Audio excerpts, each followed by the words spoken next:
किस्त नंबर 1 दिल अदिल बदिल शकील अहमद चौहान। मैंने जब से होश संभाला डायरी लिख रहा हूँ।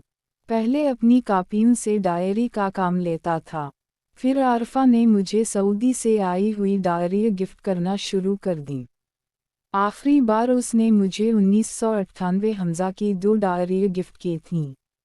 एक मैंने रख ली और दूसरी मैंने बिस्मा को अपनी मोहब्बत के तोहफे के तौर पर पेश कर दी थी। बिस्मा को वो मैंने पहला और आखिरी तोहफा दिया था। बात डायरी की हो रही थी और तोहफे तक जा पहुंची। अब मेरी बेगम हर साल मुझे इम्पोर्टेड डायरी का तोहफा देती है। ये तो हुई कागज़ की डायरी की बात जिस पर हम हाथ से लिखते हैं। इसके बरअक्स दिल की डायरी पर बगैर कुछ लिखे ही सब कुछ नक्श हो जाता है। इस दुनिया में तो इंसान बूढ़े हो जाते हैं मगर दिल की दुनिया में ऐसा नहीं होता। वहाँ मोहब्बतें मरती नहीं और उम्र बढ़ती नहीं। जब भी आप दिल के दरीचे खोलकर अंदर जाते हैं तो आपको सब कुछ वैसे ही लिखा हुआ दिखाई देता है। मेरे साथ भी आजकल ऐसे ही कुछ हो रहा है।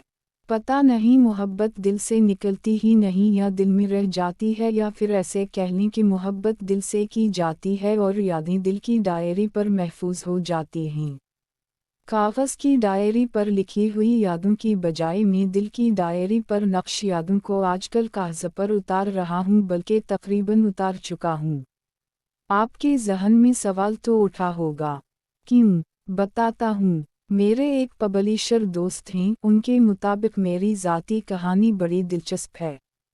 उनका कहना है इस कहानी को किताबी शक्ल में पढ़ने वालों के सामने लाना चाहिए। इसलिए मैंने कहानी लिखी। मुझे नहीं पता कहानी, अफसाना, नावल और नावल में क्या फ़र्क होता है। मैं लिखारी भी नहीं हूँ, मुझे लिखने की तकनीक भी नहीं आती। मैंने तो अपनी ज़िंदगी का सच अपने हिसाब से एज़ इट इज़ लिख दिया है। 3 बर्गर। बेगम ने हैरानी से बल को देखते ही बोल दिया था। मैंने मुस्कुराते हुए अपना कैबिन बंद कर दिया और खुद सोफे पर बैठ गया। बेगम मेरे सामने खड़ी होकर पूछने लगी, नंबर 2 की निशानी है ना? बेगम ने मेरे चेहरे पर अपनी निगाहें टिका रखी थीं। मैंने ज़ेर लब मुस्कुराते हुए गर्दन को नफ़ी में हिला दिया। नंबर 3 की। बेगम ने लिजाजत से अगला सवाल पूछ लिया। मैंने ठंडी सांस भरी और अपनी जगह से खड़ा होकर बेगम के कंधों को दोनों हाथों से थामकर कहने लगा, नहीं, फिर तो ये आपकी सबसे प्यारी महबूबा नंबर 1 ही की निशानी हो सकती है। बेगम ने पूरे वसूख के साथ कहा, इतने साल हो गए हमारी शादी को, तुमसे कभी कोई बात छुपाई है क्या? छुपाते कैसे जी, मैं तो शादी के पहले ही से आपके बारे में सब कुछ जानती हूँ। मैं भी शुरू ही से तुम्हें एक ज़हीन फ़तीन ख़ातून मानता हूँ। मैंने मुस्कुराते हुए बेगम को कंधों से दबाकर कहा था, ज़्यादा मुस्का पालिश लगाने की ज़रूरत नहीं। 3 बर्गर वाला मुआमला किया है। बेगम की सोई वहीं अटकी हुई थी। मैंने पहले की तरह बात टालने की कोशिश की। चाय मिलेगी क्या? बेगम ने मुस्कुरा कर मेरी तरफ देखा, फिर किचन की तरफ चली गई। मेरी बेगम का सच में कोई सानी नहीं है। मैं इस हवाले से बड़ा ही खुश नसीब हूँ। वो बीवी कम और दोस्त ज़्यादा है। सच कहूँ उस जैसी 4 बीवियों भी सरदर्द नहीं होती। फिर भी मुझे कभी भी 4 बीवियों की ख्वाहिश नहीं रही। मैं तो उसकी लंबी उम्र की दुआएं मांगता हूँ। आजकल वो बीमार रहने लगी है। घर में मुलाजिमों की कमी नहीं, इसके बावजूद मेरे सारे काम वो खुद करती है। वो बल देखकर उसकी हैरत फितरी थी। ज़हन में सवाल तो उठता है। यही सवाल मेरी बेगम के ज़हन में भी उठा था। उस बल की कहानी किसी महबूबा के साथ ही जुड़ी हो सकती है। बेगम चाय लाई और जाकर बेड पर लेट गई। मैं चाय का कप उठाए अपने स्टडी रूम में चला गया और अपनी ज़िंदगी की कहानी पढ़ने लगा, जिसे मैंने कहानी ही की तरह लिखा था। मुझे तो आज तक ये समझ नहीं आई ये मोहब्बत आखिर चीज़ है क्या। मेरी ज़िंदगी में जितनी भी औरतें हैं, मैंने कभी किसी को खुद से नहीं छुआ था। आजकल जिस्म को पहले छूते हैं और मोहब्बत बाद में करते हैं, पता नहीं ये मोहब्बत है या कुछ और? दावा तो मोहब्बत का ही किया जाता है। मैंने या मुझसे जितनी भी औरतों ने मोहब्बत की, आज सब की सब अपनी अपनी यादों को लेकर मेरे जहन पर सवार रहीं। कभी एक का ख्याल दिमाग पर दस्तक दे रहा है और कभी दूसरी का। पतंग की डोर की तरह मोहब्बत की सारी डोरें एक दूसरी से उलझी हुई हैं। मोहब्बत की कहानी कब शुरू हो जाए और कहाँ उसका इख्तिताम हो, ये कम अज़ कम मैं तो नहीं जान सका। शायद मोहब्बत ख्याल की तरह है, कब आ जाए ज़हन में और दूसरे ही लम्हे चला भी जाए। इसी तरह मोहब्बत ज़िंदगी में कब आती है और कब चली जाती है, पता ही नहीं चलता। हम इंसान भी बड़े भोले हैं। हमने मोहब्बत को जिस्म के साथ मशरूत कर दी है, हालांकि मोहब्बत तो जज्बों का नाम है। अब सवाल ये उठता है, अगर मोहब्बत जज्बों का ही नाम है तो फिर किसी इंसान के जाने से ज़िंदगी से मोहब्बत क्यों चली जाती है और किसी को पाने से मोहब्बत क्यों मिल जाती है? आज मैं आपको उन सारी पतंगों से मिलवाता हूँ जो मोहब्बत के उफ़क़ पर उड़ी थीं, फिर या तो कट गईं या कोई दूसरा लौट कर ले गया। उनकी डोरें मेरे पास हैं यादों की सूरत में। मैं और नबील बचपन से जिगरी दोस्त हैं। हम रिवायती कबूतरबाज तो नहीं थे, इसके बावजूद हम दोनों ने कबूतर रखे हुए थे। नबील पढ़ने में लायक था मगर उसकी मंतिक उस वक्त मेरी समझ से तो बाहर थी। ना तो वो मुलाजमत करना चाहता था और ना ही अपना ख़ानदानी दूध दही का कारोबार। उसने अपने फैसले खुद लिए, सपीयर पारटस का बिजनेस शुरू किया और साथ साथ प्राइवेट अपनी तालीम भी जारी रखी। हम हर रोज़ रात को छत पर बैठकर अपनी अपनी मोहब्बतों की बातें करते। हमारे घर वालों को एतराज़ इसलिए ना था कि हम दोनों छत पर ही बैठते थे। नबील लॉरी अड्डे से अपनी सपीयर पारटस की दुकान बंद करने के बाद सीधा घर आता। मैं उसका इकलौता दोस्त था और वो मेरा। नबील अपनी दूर की फूफू की बेटी फरजाना से शादी करना चाहता था और मैं सानिया से, जिसे मैं प्यार से दिल ही दिल में सानी कहता था। एक दफ़ा सानिया के सामने उसे सानी कह बैठा तो सानिया ने मुझे डांट दिया। मेरा नाम सानिया तलत है, खबरदार जो आइंदा कभी मेरा उल्टा नाम लिया। उसके बाद कभी सानिया के सामने उसे सानी कहने की हिम्मत ही नहीं हुई। नबील की फैमिली छोटी थी।